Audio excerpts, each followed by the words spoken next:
Pass করুক, যদি এমন হয় যে আওয়ামী লীগ আসন পাইলো বা কিছু হলো, তখন কি আমরা আর we willing to take the risk? আমাদের জীবনের একটা ভয় আছে, কারণ দিন শেষে ওরা যদি ক্ষমতা আসে আমরা সবাই শেষ, সবাই আমরা মারা খাবো। সাধারণত মানুষের মৃত্যুর পর সব বিতর্ক থেমে যায়, কিন্তু অভিনেত্রী ও কন্টেন্ট ক্রিয়েটর কারিনা কাইসারের ক্ষেত্রে ঘটেছে ঠিক তার উল্টোটা। চেন্নাই তার মৃত্যুর খবর আসার পর থেকেই সামাজিক যোগাযোগ মাধ্যমে সাধারণ মানুষের একাংশ যেন ক্ষোভে ফেটে পড়েছেন। শোক প্রকাশ তো দূরের কথা, কমেন্ট বক্সে উপচে পড়ছে একের পর এক নেতিবাচক আর কড়া সমালোচনা।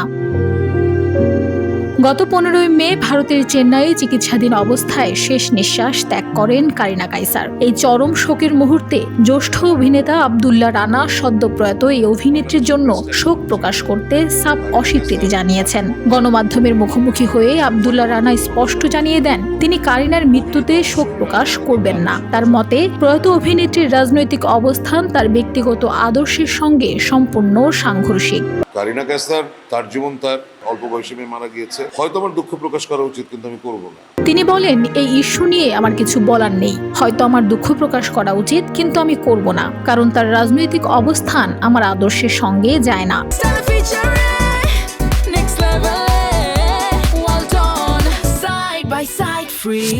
রানা আরও উল্লেখ করেন, শিল্পীদের রাজনীতি থাকা দোষের কিছু নয়, তবে তা প্রকাশের ধরন নিয়ে তার তীব্র আপত্তি আছে। তার ভাষায় অভিনেতারা রাস্তায় নেমে মিছিল, মিটিং বা দলবাজি করে নয়, বরং কাজের মাধ্যমে নিজেদের রাজনৈতিক আদর্শ প্রকাশ করবেন। যখন কেউ শিল্প বাদ দিয়ে প্রকাশ্য দলবাজি বা ধান্দাবাজিতে জড়ায়, তা কোনোভাবেই গ্রহণযোগ্য নয়। এমত অবস্থায় এখন একটি প্রশ্নই সবার মাথায় ঘুরপাক খাচ্ছে, ব্যক্তিগত আদর্শ কি মৃত্যুর চেয়েও বড় হতে পারে? মৃত্যুর পর এভাবে একজন মানুষের সমালোচনা করা কতটুকু মানবিক, আর কতটুকুই বা তার কর্মের ফল, তা নিয়ে এখন নেট দুনিয়া দুই ভাগে বিভক্ত।